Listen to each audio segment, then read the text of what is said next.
Mean राशि वाले बंधुओं, स्वागत है, अभिनंदन, आभार मीन मंथन यूट्यूब चैनल में। तो मीन राशि वालों जरा ध्यान से सुनिए। बहुत से लोग हमसे ये कहते हैं कि कुंडली आकलन कराने की जरूरत क्या है, हमारे पास तो हमारी कुंडली ही नहीं है, तो हम कैसे कराएं कुंडली का आकलन। कहने का मतलब ये है कि किसी के पास कुंडली है नहीं, यानी डिटेल नहीं है, और किसी के पास डिटेल है तो उसका मन नहीं है कि वो क्यों कराए कुंडली आकलन, क्योंकि कुंडली आकलन की कुछ दक्षिणा भी लगती है। अब समस्या यह है कि वो दक्षिणा ज्यादा दिखाई देती है, लेकिन फिर जब जीवन में आगे बढ़ते हैं और बड़ी मुसीबतों में फंसते हैं और बड़े धोखे, घाटे, परेशानियां उठा लेते हैं, उसके बाद कुंडली लेकर आते हैं। तो आज हम आपको बताते हैं 3 वो परिस्थितियां जो यदि आपके जीवन में हैं तो आप समझ जाओ कि ये सही समय आ चुका है कि आपको अपनी कुंडली का आकलन कराना ही चाहिए हर हालत में। तो आप मुसीबतों से शुरुआत में ही बच जाओगे, वरना बहुत बड़ा नुकसान कराकर बहुत बड़े गड्ढे में जाने के बाद फिर कुंडली आकलन कराने का भी बड़ा लाभ नहीं होता, क्योंकि जो नुकसान हो चुका वह वापस नहीं होता है। ठीक है, तो ध्यान से सुनिए कौन सी हैं वो 3 परिस्थितियां। सबसे पहली परिस्थिति कि आपको ऐसा लगता है जैसे आपके आसपास कोई ऐसी ऊर्जा है जिसने आपको बांध रखा है, यानी आपका ज्ञान, आपकी बुद्धि, आपका धन और आपका व्यापार कुछ भी आपके नियंत्रण में नहीं है।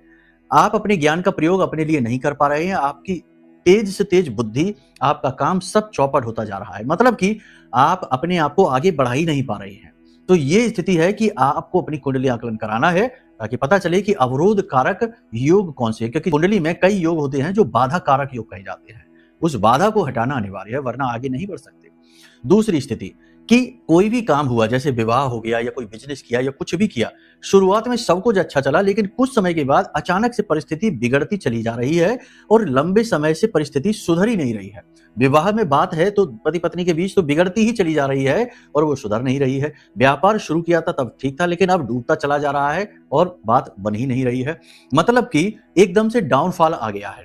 तो ये स्थिति है जब आप अपनी कुंडली दिखाइए, वरना बहुत बड़ा नुकसान हो जाएगा। ये एक स्थिति होती है।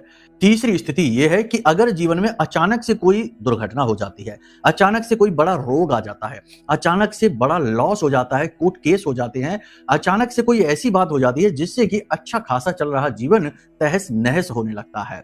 जैसे कि कोई बड़ा रोग आ गया जीवन में, तो अब तो पूरा पैसा इलाज में ही जा रहा है और जीवन में गति समाप्त हो गई। कोर्ट कचहरी विवाद में फंस गए, झगड़ा हो गया, अनावश्यक रूप से जबरदस्ती का झगड़ा हो गया, या कोई बड़ा लॉस काम में एकदम से इतना बड़ा लॉस हो गया कि अब उसकी भरपाई नहीं हो पा रही है। तो ये स्थिति अगर बन जाती है तो इसका मतलब ये है कि किसी पाप ग्रह की महादशा या अंतर्दशा शुरू हो चुकी है, या फिर आप किसी प्रकार की ग्रह की, पाप ग्रह की युति के फेर में आ चुके हैं। इसे मिटाना अनिवार्य है। तो ये स्थितियां अगर जीवन में आपके हैं तो फिर आप अपनी कुंडली आकलन जरूर कराइए, वरना आपका जीवन एक दुख की कहानी बनकर रह